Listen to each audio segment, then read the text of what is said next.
This challenge is called Wireshark dooo.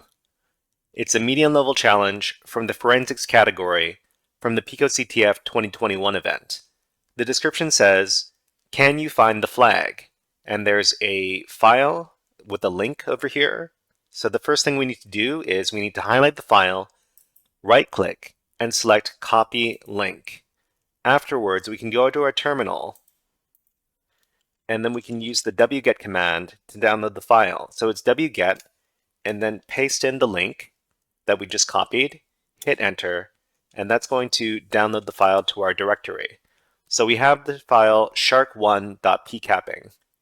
So if we use the file command on this, we see that it's identified as a pcap-ng capture file. Pcap-ng stands for pcap next generation. So we're going to use the xdgopen command to open this file. And the xdgopen command in Linux is going to take whatever file that is provided to it and open it using the appropriate program. And the appropriate program for this kind of file is the Wireshark program. So we hit enter and the Wireshark interface opens. So in this case, we see that there are a lot of files in this pcap. There are about 987. So if we were to look through each one of these manually, that would be a big pain. So what we need to do is we need to start looking in another place. So one thing that you can do to start getting a feel for what is inside of these packet captures is to take a file, for example, in HTTP file, and then right click on it, and then select follow HTTP stream. So what this is going to do is it's going to take all of the same HTTP packets in the conversation, and then it's going to present them to us. So if we take a look at the contents of the HTTP conversation over here, and we start clicking around, so we can click on the stream number over here to go to different streams.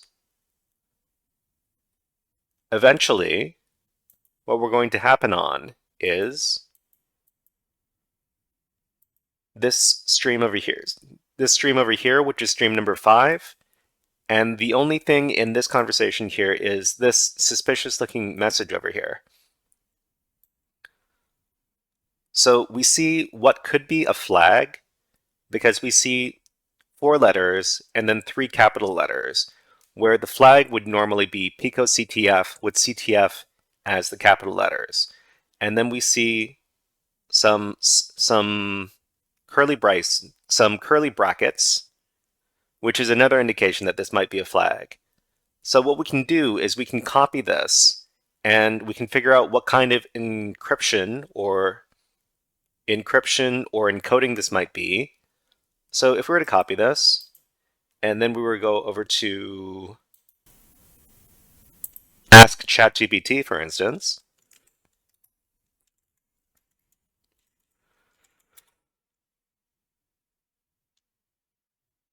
we could ask ChatGPT, what kind of encoding or encryption could this be? And then afterwards, we're going to paste in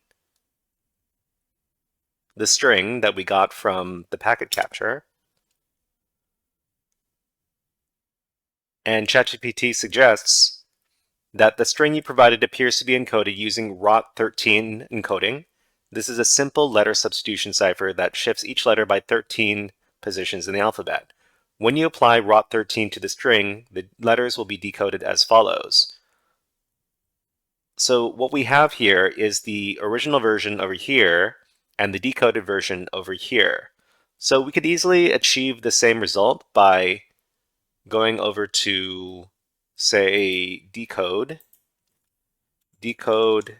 FR, and we can look for something called Caesar cipher. So ROT 13 is related to the Caesar cipher. It's another substitution cipher.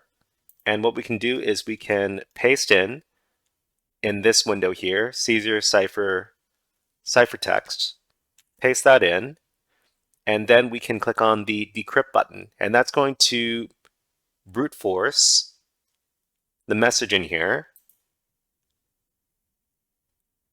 And we see here with a shift of 13, it says the flag is this right here.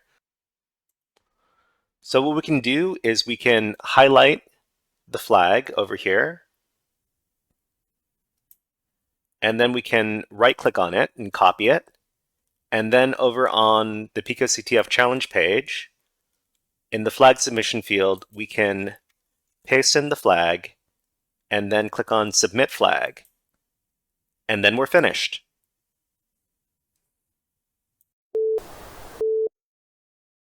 Hey there, HackerFrogs! Are you enjoying this workshop?